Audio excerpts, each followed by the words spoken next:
وَإِنَّهُ لِحُبِّ الْخَيْرِ لَشَدِيدٌ۔ انسان کی ایک کمزوری کو بیان کیا کہ یہ دولت کی محبت میں بڑا سخت ہے، یہ چاہے اسے اور کچھ کرنا نہ آتا ہو، پیسے گرنے سے بڑے آتے اور دولت کی محبت میں یہ بڑا سیانہ ہے اور یہ بہت زیادہ حریص ہے دولت کی محبت میں، سویر سے لے کر شام تک اس کی تگ و تاز، اس کی جد و جہد بس دولت کے لیے ہے۔ تو یہ بڑا یہ دعا بھی مانگنے لگے تو دولت کی دعا آ جائے تو بڑی خشوع و خضوع سے مانگتا ہے۔ تو یہ بہت زیادہ شدید محبت کرنے والا ہے دولت سے، اور اس کا اوڑھنا بچھونا ہی دولت بن گیا ہے، سویر سے لے کر شام تک بس اس کا وظیفہ حیات ہی ہے۔ حالانکہ یہ اللہ نے ذمہ لیا ہے، وَمَا مِن دَابَّةٍ فِي الْأَرْضِ إِلَّا عَلَى اللَّهِ رِزْقُهَا۔ زمین پر چلنے رینگنے والی کوئی چیز ایسی نہیں ہے جس کا رزق اللہ نے اپنے ذمہ کرم پہ نہ دیا۔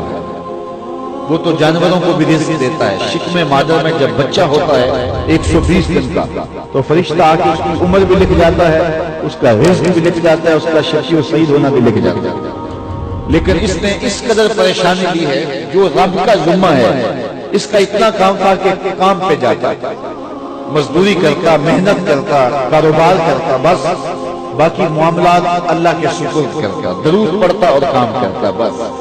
لیکن اس نے ساری ذمہ داریاں اپنے اوپر لے لی ہیں اور جو اس کا ذمہ تھا اس کو چھوڑ دیا، اور یہ سمجھتا ہے کہ میں بڑی بھرپور زندگی گزار رہا ہوں۔ زندگی کی مقصدیت سے اس حب دولت نے اس کو دور کر دیا، حب دولت نے اس کو ہٹا دیا کہ اس کے آنے کا مقصد کیا تھا، یہ دنیا میں آیا کس لیے۔ من کان فی ہذہ اعمی فہو فی الآخرۃ اعمی واضل سبیلا۔ جو اس دنیا میں اندھا رہا کل قیامت کے دن بھی نابینا اٹھایا جائے گا۔ اس سے ان آنکھوں کی بے نوری مراد نہیں، اس سے دل کی بے نوری مراد ہے۔ تو جس نے آگے دل سے آشنائی حاصل نہیں کی، من کا چراغاں ہی نہیں جس کو نصیب ہو سکا، مقصد حیات زندگی کا شعور جسے نصیب نہیں ہو سکا، میں دنیا پہ آیا کیوں تھا تو اس نے پھر پایا کیوں۔ رزق تو چونٹی بھی کما لیتے، یہ اشرف المخلوقات کہتے ہیں۔ صبح اپنی دل سے نکلتی ہے، رزق حلال کماتی ہے، کسی کو ضرر نہیں دیتی، خود بھی کھاتی ہے، بچوں کو بھی کھلاتی ہے، موسم برسات کے لیے جمع بھی کر لیتے ہیں۔ اگر یہی وظیفہ ایک انسان کا بھی ہو اور اس سے بڑھ کر کچھ بھی نہیں ہے تو کیا فرق رہ گیا انسان میں اور ایک چونٹی کی؟ مقصد حیات کیا ہے؟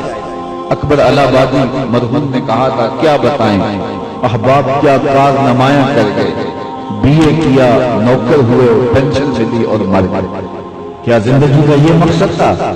زندگی کا مقصد رب کی معرفت ہے، اس دنیا میں رہ کے اس کی معرفت حاصل کرنا ہے، اس کے قرب کے لیے کوشش کرنا ہے، اپنی زندگی کو اس کے احکام کے سانچے میں ڈال لینا ہے۔ لیکن دولت کی محبت نے اس کو اندھا کر دیا۔ وَإِنَّهُ لِحُبِّ الْخَيْرِ لَشَدِيدٌ۔ یہ مال کی محبت میں بہت زیادہ سخت ہے۔ اچھا ٹھیک ہے کر لے اکٹھا مال، لیکن کفن کو جیب نہیں ہوتی، کہاں لے جائے گا یہ مال؟